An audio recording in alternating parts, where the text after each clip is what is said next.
Jared Poland, FroKnowsPhoto.com. Now with the 28-300 Nikon lens. It's a mega zoom, AFS, and a VR, 3.5 to 5.6 G. Who is this lens for? One, it's not for me. Not for me personally, but who would use a lens like this? Well, somebody who would use this would be a person that wants one lens to carry around because the one lens is they're gonna travel and they just want a mega zoom. I'm not a big fan of mega zooms because as you zoom out to 300, you lose a ton of light. It's a 5.6. There's usually fall off. There's usually vignetting. There's a lot of stuff there. Also, it's a $1,000 lens, a little more than that. It's pretty expensive when you think about it for what you could get. But I do understand that it's for people that want to carry this lens around, just one lens. So let's unbox it and take some sample shots and throw them in here also. All right, what I noticed here differently is in the box, there's a weird cut hole here and then a triangular hole. That's new. Bag is in there. Then you just have a gobo in here. Hello. And then here is the lens. Heavy lens. You can feel that already. It has some heft to it. So it's heavier than I expected. Has a whole lot of stuff on here. You have a manual, auto slash auto, manual, AF on, sorry, VR, active.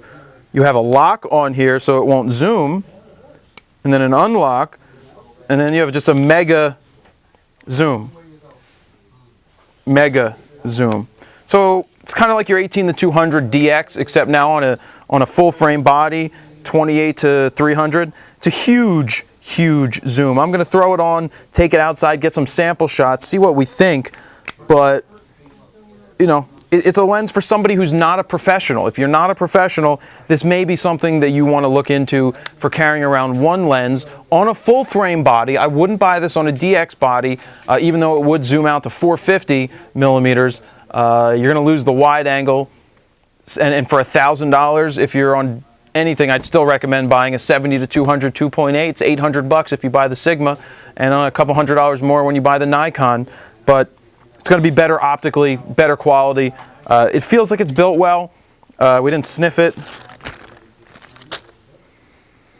Smells like a Garbage Pail Kid, maybe Atom Bomb.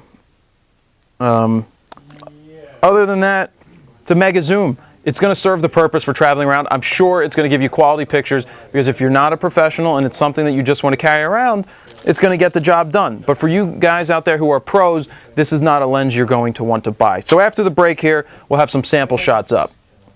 All right, we're now back with the 28-300 mega uber duber zoom that Nikon has put out that's a little over $1,000. It's a big hunk of glass.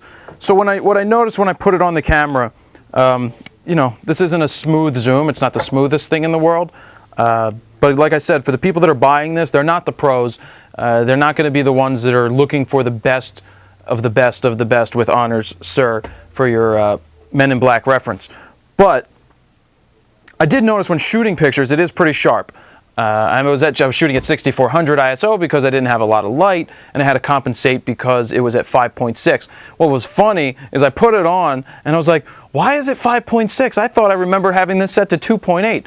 I just don't have a lens that's not 2.8 in my bag, and I was thrown off that it automatically goes to 5.6 when you zoom out because it is a variable aperture lens, meaning it goes from 3.5 at 28 to 5.6, probably somewhere around 200 millimeters, you're going to be getting 5.6. One thing you'll notice when you look through this, it looks like a big rain cloud went over your head when you're looking through it, zoomed out to 300. It looks like it's going to go gray, and there's a chance, cloudy with a chance of meatballs.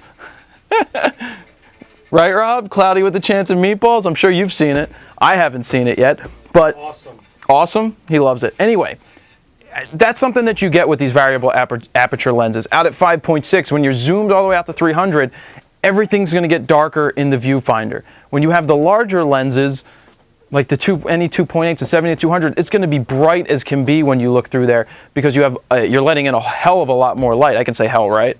Yeah.